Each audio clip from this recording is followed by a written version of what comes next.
Hallelujah, praise the Lord, জয় যিশু। আপনারা এখন যে ভিডিওটা দেখতে যাচ্ছেন সেটা হচ্ছে গত সপ্তাহে যে ভিডিওটা আমি আপলোড করেছি সেটার দ্বিতীয় পার্ট। গত সপ্তাহে যে ভিডিওটা আপলোড করেছি সেটা হচ্ছে, আর এই ভিডিওটা হচ্ছে সেই ভিডিওরই দ্বিতীয় পার্ট। তার মানে এখন পর্যন্ত যদি আপনারা সেই ভিডিওটা দেখেননি, কাইন্ডলি দেখে নেবেন। আর এইখানে লিঙ্কটা এসছে, আপনারা লিঙ্কটা ক্লিক করলে আপনারা জানতে পারবেন। আর যদি তারপরেও যদি আপনাদের মনে হয় যে আমরা বুঝতে পারছি না, ডেসক্রিপশন বক্সেও পেয়ে যাবেন। তারপরেও যদি আপনাদের খুঁজতে অসুবিধা হচ্ছে, আমাকে কমেন্ট বক্সে জানিয়ে দেবেন। আমি কমেন্ট বক্সে পার্সোনালি হলেও আপনাদেরকে সেই লিঙ্কটা পাঠিয়ে দেবো। কারণ যদি প্রথম পার্টটা যদি আপনারা না দেখেন, এই দ্বিতীয় পার্টটার অনেক কিছু আপনাদের বুঝতে হয়তো অসুবিধা হতে পারে। সো দেরি করব না, এটা দ্বিতীয় পার্ট। আমরা এখন দ্বিতীয় পার্টটা শুরু করতে যাচ্ছি।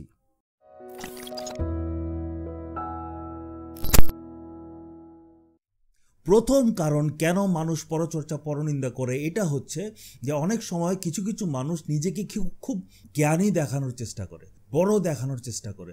ও আপনাকে দেখানোর চেষ্টা করে যে ওর কাছে এমন কিছু জ্ঞান আছে যেটা অন্যদের কাছে নেই।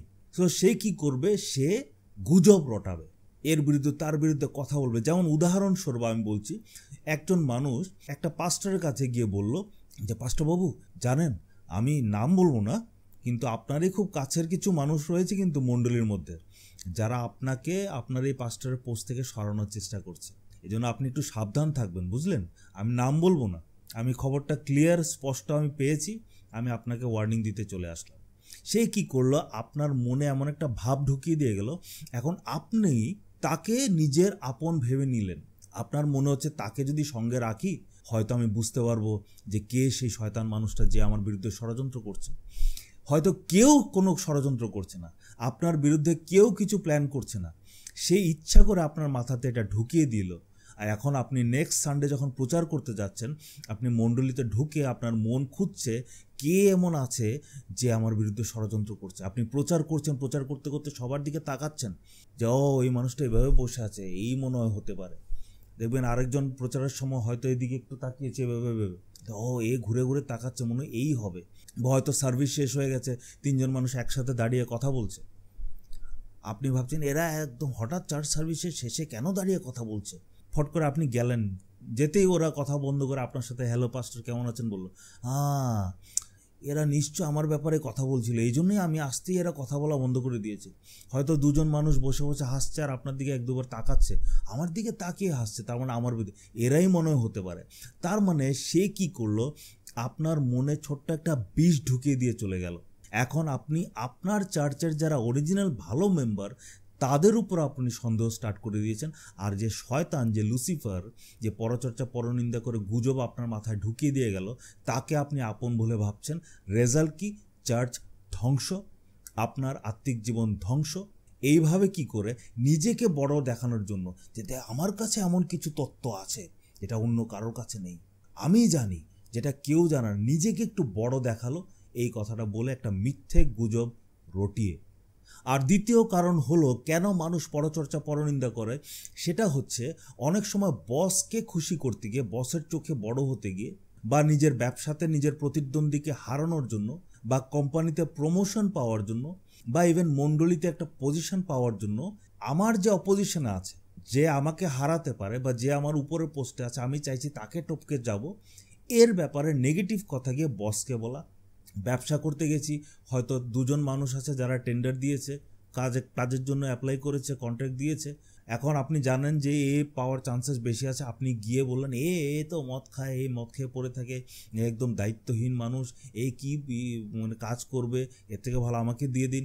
তো এর নামে পরচর্চা পরনিন্দা আপনি ফুসুর করলেন মালিকের কাছে গিয়ে, যাতে কন্ট্রাক্টটা আপনিই পেয়ে যান, যাতে আপনার লাভ হয়, প্রমোশনটা যাতে আপনার হয়ে যায়, সে যাতে হেরে যায়, বা আপনি যাতে বসের চোখে ভালো হতে পারেন, আপনার ইনকামটা যাতে বেড়ে যায়, বা চার্চে আপনি যাতে পজিশন পেতে পারেন, এ যাতে না পায়, তার জন্য কি করেছেন? তার ব্যাপারে উল্টাপাল্টা কথা গিয়ে বলেছেন, আপনার নিজের স্বার্থের জন্য, নিজের লাভের জন্য।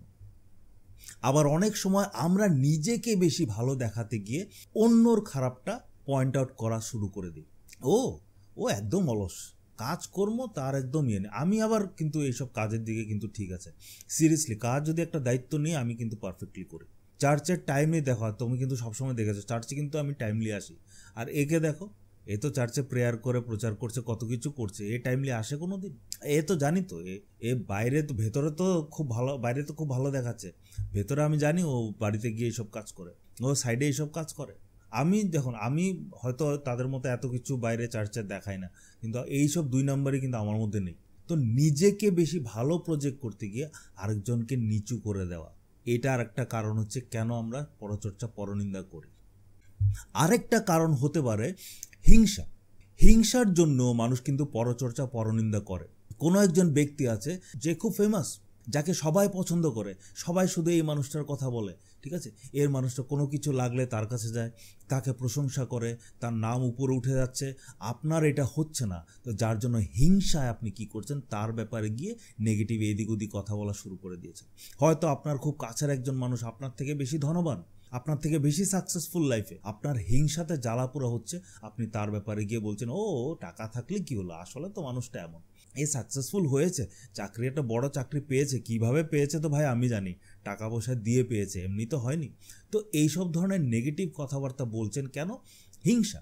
বা মণ্ডলীতে হয়তো আপনি চেয়েছিলেন যে আপনাকে মণ্ডলীতে সবাই কিছু একটা গুরুত্ব দিক, লিডারশিপে নিয়ে যাক, বা প্রার্থনাতে নিয়ে, বা কোনো একটা ডিসিশন নেওয়ার সময় আপনাকে সবসময় জিজ্ঞেস করুক, কিন্তু দেখা যাচ্ছে যে আপনাকে ওই গুরুত্বটা সবাই দিচ্ছে না।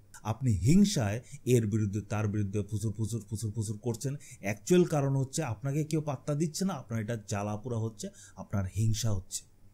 আরেকটা কারণ হতে পারে কেন মানুষ পরচর্চা পরনিন্দা করে, সেটা হচ্ছে যে ধরুন না, দুজন মানুষ আছে, বাইবেলের থেকে আমরা একটা চরিত্র নিই, জাকব আর ইসাও ধরুন। তো জাকব, আমি জানি যে জাকব আর ইসাওর মধ্যে সমস্যা চলছে, ঝগড়া চলছে, তো আমি এখন জাকবের বন্ধু হতে চাই, জাকবের চোখে আমি একটু উপরে উঠতে চাই, তাহলে আমি কি করব, আমি সেই ইসাওয়ের যে কিছু খারাপ গুণ রয়েছে এটা এসে বারবার জাকবের কাছে বলবো, ও ইসাও তো এমন করেছে, ইসাও জানো এমন এমন করেছে, সাবধানে থাকবে কিন্তু ইসাও হয়তো তোমাকে ক্ষতি করতে পারে, ইসাও জানো এভাবে বিয়ে করে ফেলেছে, ইসাও ভালো না, মানে জাকবের কাছে গিয়ে বারবার ইসাওয়ের খারাপটা বলবে, যাতে জাকব তাকে বেশি পছন্দ করতে পারে, ভালোবাসতে পারে।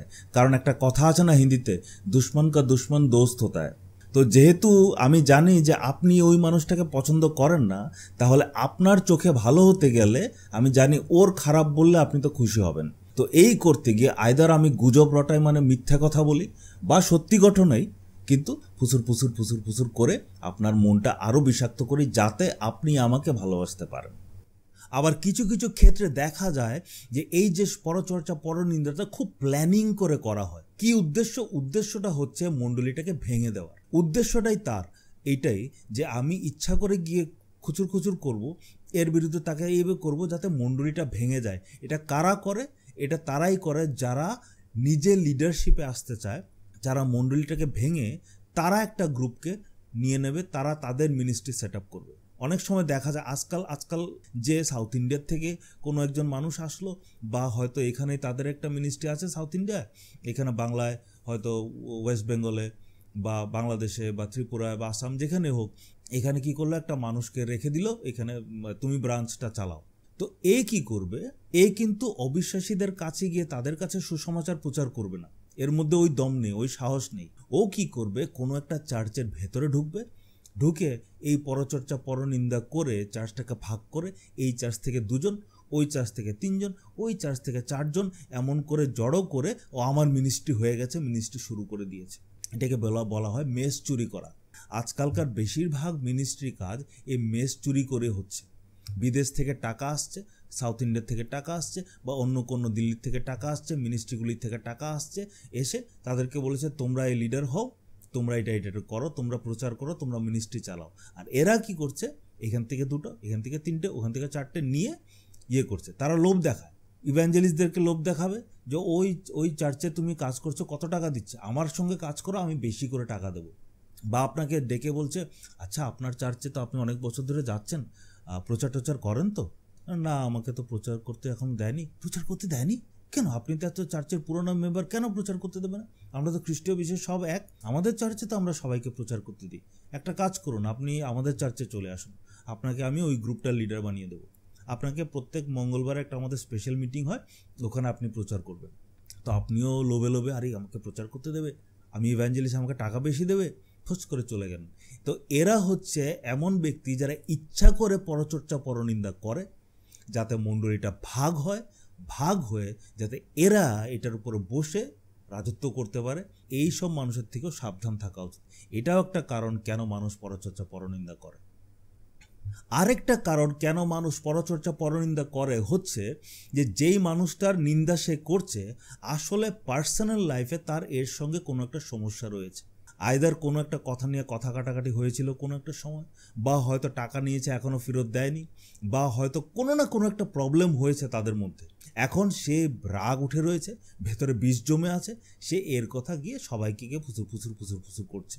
বা অনেক সময় চার্চের পাস্টরের এগেনস্টে আমরা পরচর্চা পরনিন্দা করি কেন? হয়তো উনি এমন একটা প্রচার করেছিল যেটা সিধা আমার গায়ে লেগেছে। আমি হয়তো কোনো একটা পাপে ছিলাম, উনি প্রচার করেছে এইটার কথাই বলেছে, আর আমার মনে হচ্ছে ও আমাকেই বলছে। বা পাস্টর হয়তো আপনাকে পার্সোনালি ডেকে বলেছে তুমি এই কাজটা করছো, এটা খারাপ, তুমি নিজেকে শুধরে নাও। তো আপনার ভেতরে তার প্রতি রাগ জমে আছে।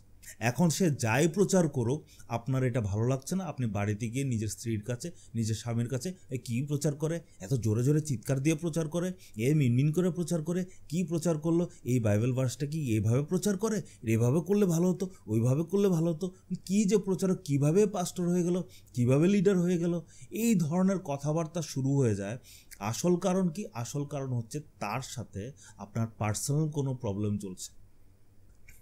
আরেকটা কারণ কেন মানুষ পরচর্চা পরনিন্দা করে, কারণ তাদের মধ্যে জ্ঞান বুদ্ধি বলে কিছু নেই। এখানে জ্ঞান বুদ্ধি বলতে আমি কিন্তু শুধু ঈশ্বরের জ্ঞান ওইটার বা এই যে উইজডম যেটাকে বলে ইংলিশে, সেই জিনিসটার কথা বলছি না। আমি যে কোনো জিনিসের ব্যাপারে জ্ঞান বলছি, তার মধ্যে আত্মিক ব্যাপার নিয়ে ডিসকাস করার মতো তার মধ্যে সেই জ্ঞান বুদ্ধি, সেই সচেতনতাই নেই। সে যে মণ্ডলীর কারোর সঙ্গে বসে যে ডিসকাস করবে যে এই বাইবেলের পদটা কি এক্সপ্লেন করছে আমি ঠিক বুঝতে পারছি না, চলুন না ডিসকাস করি। বা আমি এমন একটা পাপে পড়ে গেছি, কিভাবে বের হতে পারবো আমি বুঝতে পারছি না, আমার জন্য একটু প্রার্থনা করা সাহায্য করো। বা এই পদটা আমি বুঝতে পারছি না, আমাকে একটু বুঝিয়ে দাও। বা আমরা চলো মণ্ডলীর জন্য কি ডেভেলপ করা যায়, চলো আমরা প্ল্যান করি। ওইসব না, ওইটা তার মাথাতেই নেই। বা এমনকি সে এত অজ্ঞানী, সে খেলার ব্যাপারে ডিসকাস করবে, খেলার ব্যাপারেও তার কোনো জ্ঞান নেই। সে রাজনীতি নিয়ে ডিসকাস করবে, রাজনীতির ব্যাপারেও তার কোনো জ্ঞান নেই। বিজ্ঞান নিয়ে ডিসকাস করবে, বিজ্ঞানের ব্যাপারেও তার কোনো জ্ঞান নেই। সে পত্রিকাও পড়ে না, সে কিছুই করে না। তার কোনো যে সাহিত্য চর্চা করবে, কবিতা নিয়ে, উপন্যাস নিয়ে ডিসকাস করবে, এটাও তার মধ্যে জ্ঞান নেই। সে পুরো আস্ত মূর্খ একজন। বাইবেল বলেছে না, যারা পরচর্চা পরনিন্দা করে তাদের হৃদয়টা মূর্খ, তারা আসলে মূর্খ, তাদের আর কোনো জ্ঞান নেই।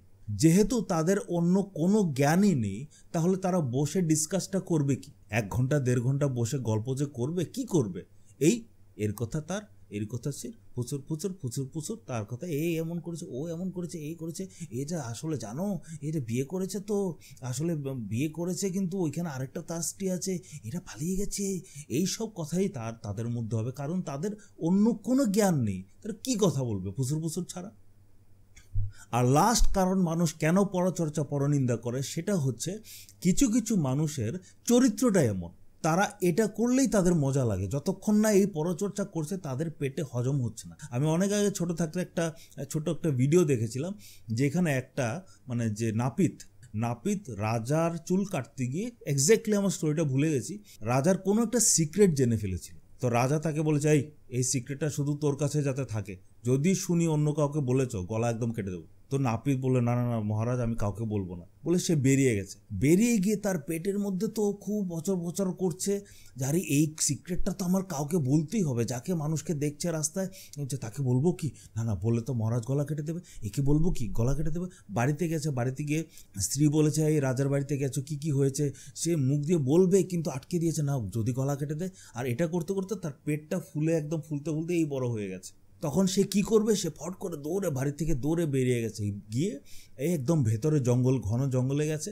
জঙ্গলে গিয়ে একটা বিরাট বড় গাছ ছিল, এই গাছের গর্তটার মধ্যে একটা গর্ত ছিল গাছটার মধ্যে, ওই গর্তটার মধ্যে মাথা ঢুকিয়ে সে বলেছে রাজার সিক্রেটটাই গাছটাকে বলে দিয়েছে। যেই রাজার সিক্রেটটা গাছটাকে বলে দিয়েছে, তখন তার পেটটা আস্তে করে আবার নর্মাল হয়ে গেছে। তার মানে কিছু মানুষ এমন রয়েছে যারা যতক্ষণ না এর কথা তাকে, তার কথা একে লাগায়, ততক্ষণ তার পেটের মধ্যে গুড়গুড় করতে থাকে, তার খাওয়া হজম হচ্ছে না, তার বলতেই হবে, আরে আমি এমন একটা খবর পেয়েছি, কি খবর? যে এই মানুষটার ওই মানুষটার সঙ্গে কোনো একটা ভেজাল চলছে, এই মানুষটা না এর সঙ্গে তার ছেলে আর বাবার মধ্যে সমস্যা চলছে, এই না এর টাকা প্রপার্টি নিয়ে প্রবলেম চলছে, এই খবরটা আমি পেয়েছি। এই খবরটা যতক্ষণ না আমি কাউকে গিয়ে জানাই ততক্ষণ আমার হজম হচ্ছে না, ততক্ষণ আমার জ্বালাপোড়া চলছে। কি করব? এই জ্বালাপোড়া তো মেটাতে হবে। এখন গিয়ে এই খবরটাকে আরেকজনকে বলবো, হে দেখবে কিন্তু কাউকে বলবে না, আমি কিন্তু মানে জাস্ট তোমাকে বলছি, তোমাকে বিশ্বাস করি দেখে বলেছি বলে এ নিজেই গিয়ে আবার আরেকখানে বলবে কাউকে বলবে না কিন্তু। আবার এরা যারা শুনেছে এরাও কিন্তু আরেকজন গিয়ে বলবে কাউকে বলবে না কিন্তু। এই চলছে। মানে কিছু কিছু মানুষ এমন রয়েছে যারা তাদের চরিত্রটাই এমন যে তারা পরচর্চা পরনিন্দা করবেই। তাদের যতক্ষণ না এই পাপটা তারা না করে তাদের খাওয়া হজম হয় না। এখন আমরা জানার চেষ্টা করব যে যারা এইসব পরচর্চা পরনিন্দা করছে, যারা সমালোচনা করছে, তাদের প্রতি মণ্ডলীর কি আচরণ হওয়া উচিত। মণ্ডলীর যারা বিশ্বাসীরা আছে তারা তাদের সাথে আচরণ অ্যাটিটিউড কেমন থাকা উচিত, এটা বাইবেল কি বলছে এখন আমরা দেখব।